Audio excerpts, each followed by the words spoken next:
दोस्तों, ये कहानी शुरू होती है पल्लवी से। पल्लवी 17 साल की एक कम उम्र की जवान और खूबसूरत लड़की थी। पल्लवी के 3 भाई बहन थे। पहला उसका बड़ा भाई राहुल जो 22 साल का नौजवान लड़का था, फिर पल्लवी और उसके बाद एक छोटी बहन जो 12 साल की थी। एक दिन गांव से पल्लवी के चाचा की मौत की खबर आ गई। ये सुनते ही पल्लवी के मम्मी और पापा ने फैसला किया कि दोनों बड़ी बहन और भाई को यानी पल्लवी और राहुल को घर पर ही छोड़ देंगे और छोटी बहन को साथ ले जाएंगे ताकि घर अकेला न रहे। पल्लवी ने अपनी माँ से कही कि बड़े भाई को भी घर पर रहने दो और मुझे भी साथ ले चलो। मगर मम्मी ने यह कहकर पल्लवी को ले जाने से इनकार कर दिया कि बेटी, तेरा एग्जाम होने वाला है और तुम्हारे बड़े भाई के भी। तुम दोनों साथ में घर पर ही रहो और एग्जाम की तैयारी करो। हमें तो गांव में ज्यादा दिन लग जाएगा क्योंकि वहां पर सारी रिश्तेदार आए होंगे। काश उसके मम्मी और पापा उस दिन उसे गांव ले गए होते तो शायद ऐसा दिन न आता। पल्लवी इतना बड़ा कदम न उठाती। अब आप भी सोच रहे होंगे कि ऐसा क्या हुआ जो पल्लवी ने इतनी गंदी हरकत की। दरअसल हुआ ये कि पल्लवी की 10वीं की परीक्षा सर पर थी और बड़ा भाई बीए की परीक्षा की तैयारी में लगा हुआ था। माँ बाप ने दोनों को घर पर छोड़ दिया और खुद गांव के लिए निकल गए। अब पल्लवी भी अपनी परीक्षा की तैयारी में व्यस्त हो गई और बड़ा भाई तो वैसे भी कमरे में घंटों अपनी परीक्षा की तैयारी करता रहता था। पर माँ की जगह पल्लवी की अब यह ड्यूटी हो गई थी कि वह बड़े भाई के लिए खाना बनाकर तैयार करें। पहले तो घर के सारे काम माँ ही करती थी। अभी मम्मी और पापा को गए सिर्फ 3 से 4 दिन ही हुए थे। एक के दिन की बात है, दोपहर को राहुल घर आया, अपने रूम का दरवाजा खोला और किसी को रूम में बैठाकर सीधा किचन में आया। पल्लवी अपने कमरे में बैठकर पढ़ाई कर रही थी कि किचन से जब बर्तन निकलने की आवाज आई तो वह किचन में गई तो उसने देखा भाई किचन से खाने की डिश निकाल रहा है। पल्लवी ने अपने बड़े भाई को खाना निकालते हुए देखा तो बोली, भाई लाइए मैं खाना निकाल देती हूँ। राहुल बोला ठीक है और यह कहकर वह अपने रूम में चला गया और अंदर से कुंडी बंद कर ली। पल्लवी ने खाना प्लेट में खाना लगाकर तैयार कर दिया और अपने भाई के रूम के तरफ खाना लेकर चली गई। पल्लवी ने बाहर से दरवाजा खटखटाया तो राहुल ने दरवाजा खोला और खाने की प्लेट ले ली। पल्लवी खाना देकर मुड़ ही रही थी कि मुड़ते मुड़ते ही उसकी नजर भाई के कमरे में पड़ी तो उसको ऐसा महसूस हुआ कि कमरे के अंदर कोई लड़की है। ये देखकर पल्लवी चौंक गई, पर अपने भाई को उसने महसूस नहीं होने दिया और राहुल का वैसे भी ध्यान सिर्फ और सिर्फ खाने पर ही था। और जैसे ही उसने पल्लवी के हाथ से खाना लिया, पंजाबी चुपके चुपके तिरछी नजरों से कमरे में झांक कर देख रही थी और राहुल उसके जाने का इंतजार कर रहा था। और जैसे ही पल्लवी मुड़ी उसने तुरंत दरवाजे की कुंडी अंदर से बंद कर ली। पल्लवी जब किचन में गई तो उसका दिल जोर जोर से धड़क रहा था कि हमारे घर में ही अजनबी लड़की कौन है और वह मेरे भाई के कमरे में क्या कर रही है। पल्लवी का किचन भाई के कमरे के बगल में ही था, पर थोड़ी देर में ही पल्लवी ने अपने आप को समझाया कि शायद मेरी नजरों का यह धोखा होगा, वहम होगा। ऐसा कैसे हो सकता है कि भाई के साथ रूम के कोई लड़की हो। पल्लवी पर पल्लवी जितना अपने दिमाग से बात को हटाने की कोशिश कर रही थी, उतना ही बात उसके दिमाग में घर बना रही थी।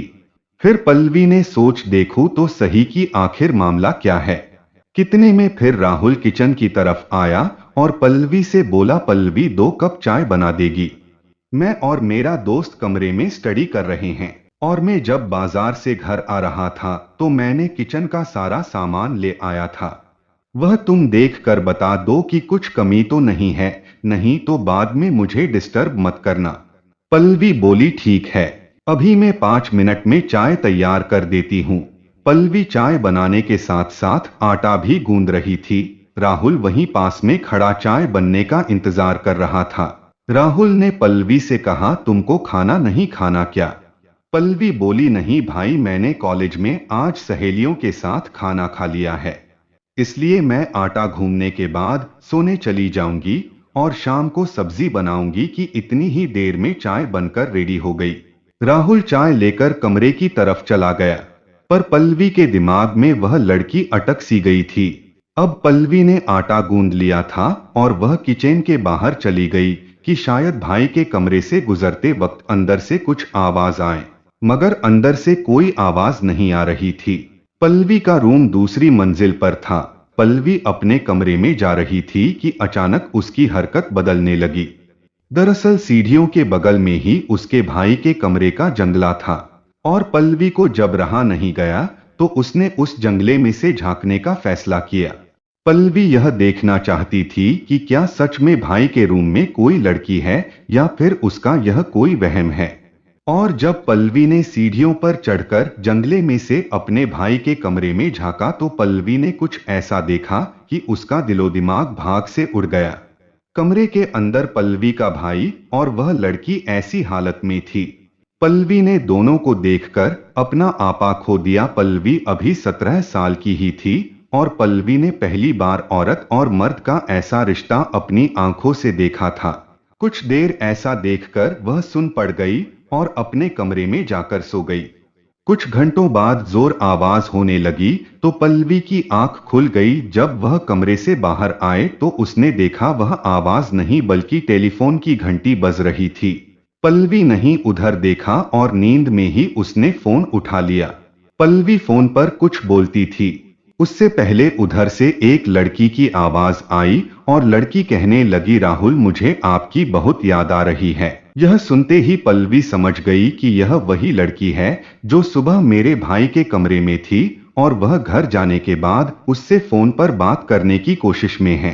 राहुल अपने कमरे में ही था और जब उसने फोन की घंटी सुनी तो दौड़ते हुए ऊपर आ गया।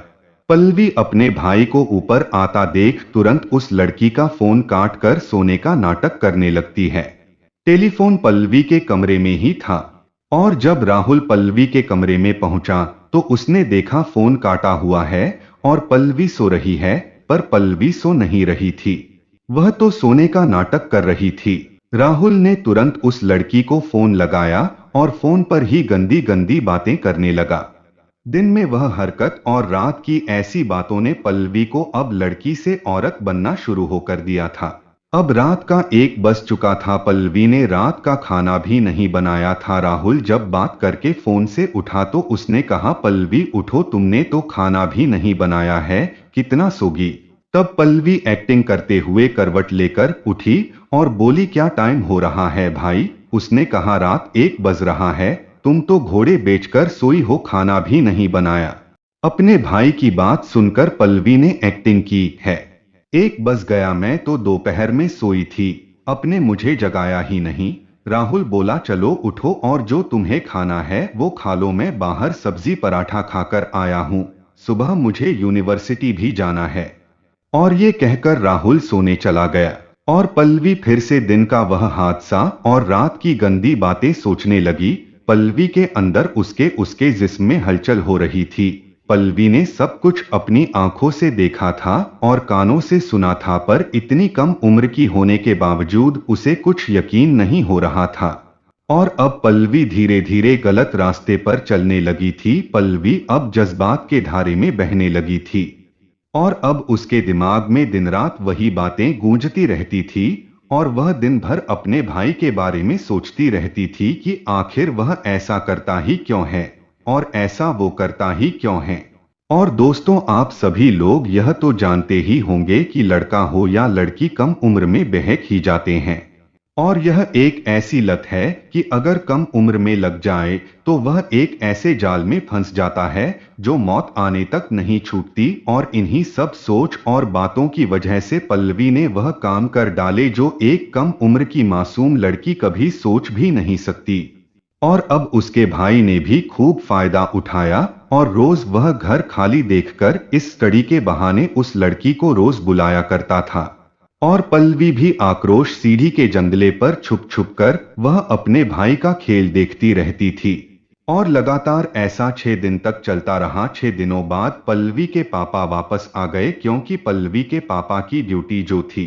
पल्लवी का भाई भी अब अपनी पढ़ाई में व्यस्त रहने लगा, पर पल्लवी का अब पढ़ाई से ध्यान धीरे धीरे हटता गया और उसकी जिंदगी बदलने लगी। दरअसल बात कुछ यह है, इंसान जो चीज देखता है उसे पाने की पूरी कोशिश करता है और यही चीज पल्लवी के साथ भी हो रही थी। पल्लवी की मम्मी गांव से नहीं आई थी। रोज सुबह पल्लवी का भाई कॉलेज और पापा ड्यूटी पर चले जाते थे और शाम को वापस आते थे। पल्लवी घर में पूरा दिन अकेले रहती थी और वह अपने दोस्तों से मैगजीन लाकर पढ़ा करती थी और वह मैगजीन उसकी उम्र से कई ज्यादा रंगीन थी, क्योंकि पल्लवी की जो उम्र थी उस उम्र में उसे वह मैगजीन नहीं पढ़नी चाहिए थी। पर पल्लवी ने अब अपना सारा समय इन्हीं सब चीजों में बिताना शुरू कर दिया और अब पल्लवी की तबाही का रास्ता खुल गया। पल्लवी ने ऐसी ऐसी गंदी मैगजीन पढ़ी कि मैं आपसे बता नहीं सकता। पल्लवी अपनी उम्र से ज्यादा सेहतमंद और हसीन भी थी। पल्लवी को उसकी बढ़ती हुई उम्र ने भड़का डाला और नए नए रास्ते वह खोजने लगी जिससे वह अपनी सारी ख्वाहिशें पूरी कर सके। और फिर एक दिन पल्लवी को घर के छत से ही एक रास्ता मिल गया जिससे वह सारी ख्वाहिश पूरी कर सकती थी। पल्लवी ने बाहर के कई लड़कों को फंसाने की कोशिश की पर घर की इज्जत और समाज का डर सामने आया। पल्लवी जल्द से जल्द कुछ कर लेना चाहती थी, क्योंकि अगर मम्मी आ जाती तो वह दिन रात चौकीदार की तरह उसके पीछे पड़ी रहती और घर को चेक करना शुरू कर देती थी और कोई भी मां नहीं चाहेगी कि उसकी औलाद ऐसे गलत काम करे। एक दिन की बात है, पल्लवी कपड़े धोकर छत पर सुखाने गई। पल्लवी कपड़े सुखा ही रही थी कि अंधेपन में दो घर छोड़ के उसे एक लड़का नजर आया जो कि पहले भी पल्लवी को बहुत से इशारे कर चुका था, पर उस समय पल्लवी का जवाब था नफरत। पल्लवी उसकी तरफ देखती भी नहीं थी और पल्लवी अपने भाई की वजह से आज उसे अपनी इज्जत सौंपने वाली थी। वह लड़का अपने छत पर पतंग उड़ा रहा था। तब पल्लवी ने अपने अंधेपन में आकर उस लड़के को इशारा कर दिया। वह लड़का पल्लवी के इशारे को समझ चुका था और जैसे ही पल्लवी ने उसको इशारा किया और वो बंदरों की तरह छतों को लांघ कर पल्लवी के पास आ गया। पल्लवी ने उसका हाथ पकड़ा और सीढ़ियों से उसे नीचे ले आई और बिना कुछ कहे ही उससे लिपट गई। पल्लवी कितना करने पर उसे लगा कि वह लड़का तो मौके की तलाश में होगा, पर हुआ उल्टा। उस लड़के ने पल्लवी के जज्बात को समझे बिना ही उसे आज अधूरा छोड़ दिया। पल्लवी अभी सिर्फ 17 साल की ही थी और वह लड़का राहुल का दोस्त भी था, और जब उसने पल्लवी की ऐसी हरकत देखी तो उसने पल्लवी के मुंह पर 2 थप्पड़ जड़ दिए और वहां से पल्लवी को धमकी देकर चला गया कि अगर उसने आइंदा ऐसी हरकत की तो वो उसके भाई से उसकी सारी हरकतें बता देगा। पर उस लड़के की छोड़ने की वजह से पल्लवी अब भी मानी नहीं थी। आप यह कह सकते हैं कि मानो शेर के मुंह में खून लग गया हो और वह उसी खून से अपनी प्यास बुझाना चाहती थी। लड़के के जाने के बाद तुरंत ही राहुल घर आ गया। पल्लवी ऊपर कमरे में ही थी, वह कपड़े पहनकर तुरंत नीचे आई। तब राहुल ने पल्लवी से बोला, कुछ टाइम्स खाने को मिलेगा। पल्लवी बोली, नहीं भाई, मेरी तबीयत ठीक नहीं है, बाहर से ही कुछ ले आओ। और वो अच्छा कहता हुआ चलता बना। पल्लवी अब नहाने चली। नहाकर निकली तो अपने कमरे में जाकर फूट फूट कर रोने लगी। उसको कुछ समझ नहीं आ रहा था कि आखिर वह करे तो करे क्या, आखिर उसके शरीर में ऐसी हलचल हो क्यों रही है।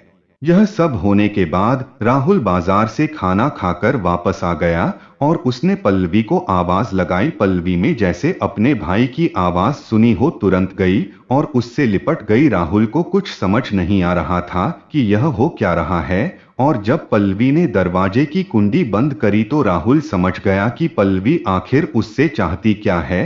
और उस दिन दोनों ने अपनी हदें पार कर दी और पल्लवी ने ऐसी हरकत जी जिससे भाई बहन के पवित्र रिश्ते में दाग लग गया।